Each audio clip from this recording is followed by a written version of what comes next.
A profoundly moving revelation has emerged about King Charles III that reveals a deeply human side to Britain's monarch rarely seen in public. Far from the composed, duty-bound figure the world is accustomed to, the king was recently brought to tears, not by the fear of his cancer diagnosis, but by an overwhelming and entirely unexpected tide of affection from the British public and people around the globe.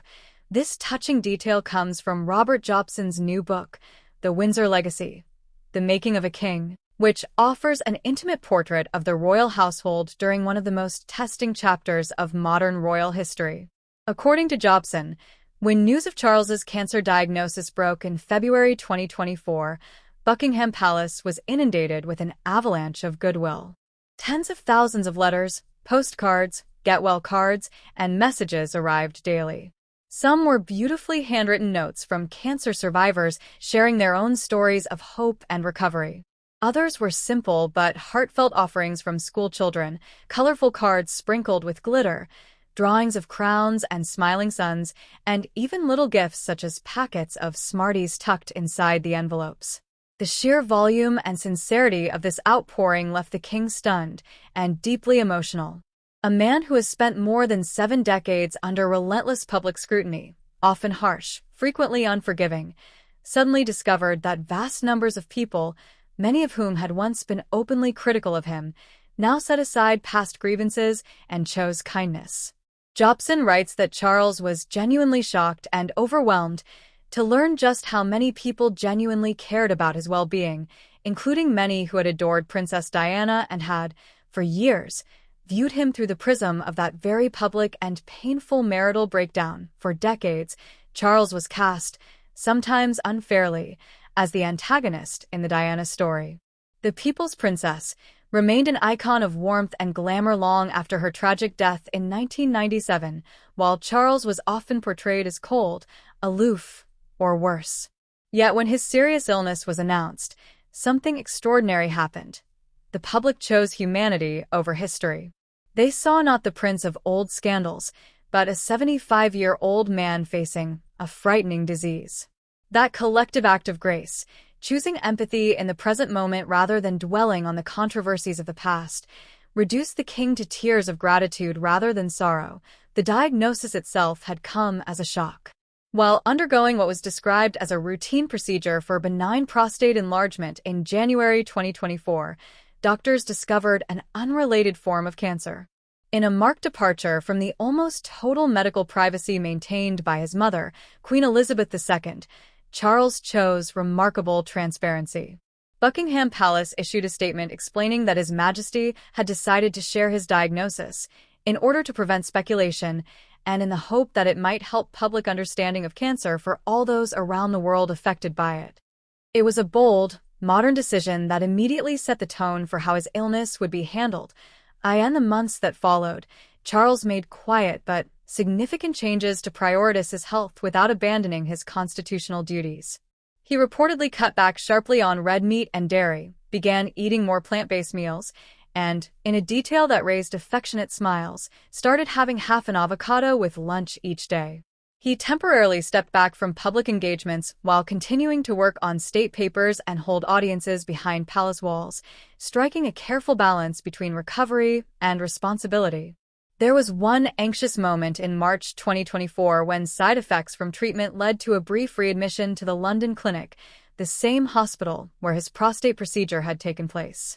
Royal aides moved quickly to reassure the public, describing it as a minor bump on an otherwise positive path. Since then, the king's progress has been steadily encouraging. What has perhaps surprised observers most is Charles's unusually open, even light-hearted attitude when the subject of his illness arises in public. Far from treating cancer as a taboo topic to be whispered about, he has made gentle jokes about losing his sense of taste during treatment or quipped about the mountain of get-well cards. This candor serves a greater purpose. By speaking freely, he has helped normalize discussions about cancer, prompted a noticeable increase in people booking screenings, and spurred significant extra donations to cancer charities. Within the royal family itself, the diagnosis prompted both visible unity and private strain. Queen Camilla increased her public presence, offering steadfast support while standing in for her husband at numerous events. The Prince of Wales shouldered additional duties, subtly preparing for a future that now feels closer. As for Prince Harry, his whirlwind 24-hour visit to London shortly after the diagnosis was announced sparked intense speculation about a possible reconciliation. While some insiders expressed cautious hope, others noted that serious illness often produces temporary truces rather than lasting mends, yet the heart of this story remains those tears of gratitude.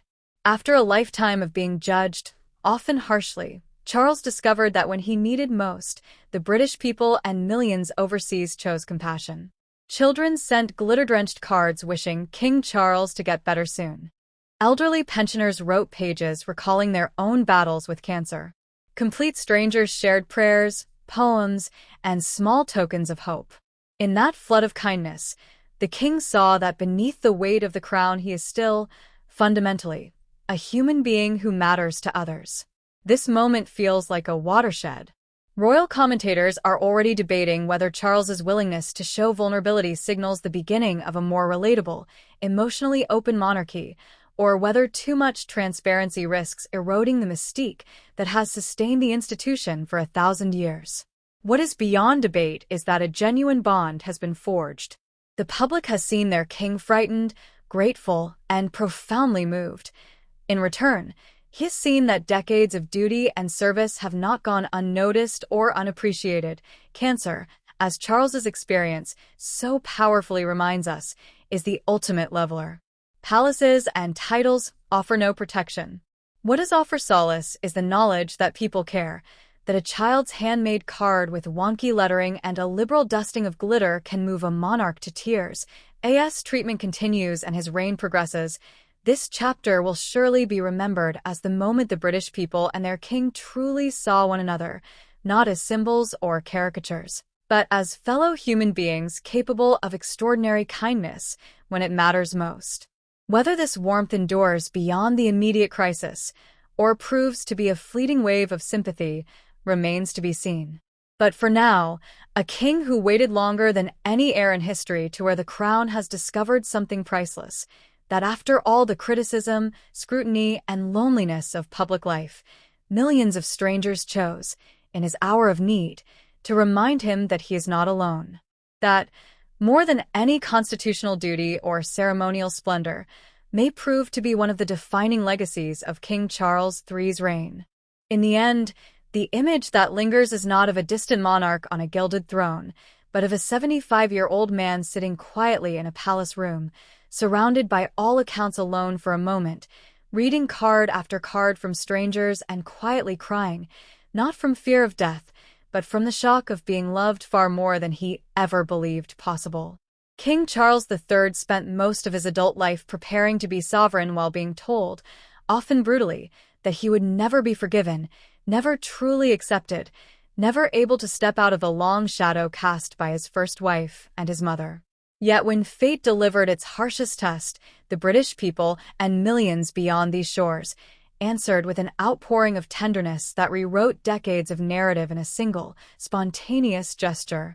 They did not send polite protocol. They sent glitter, smarties, prayers, and stories of their own pain, offering the only currency that matters when facing mortality, the assurance that you are seen, you are cared for, and you are not alone. This was never just a story about a king and his cancer.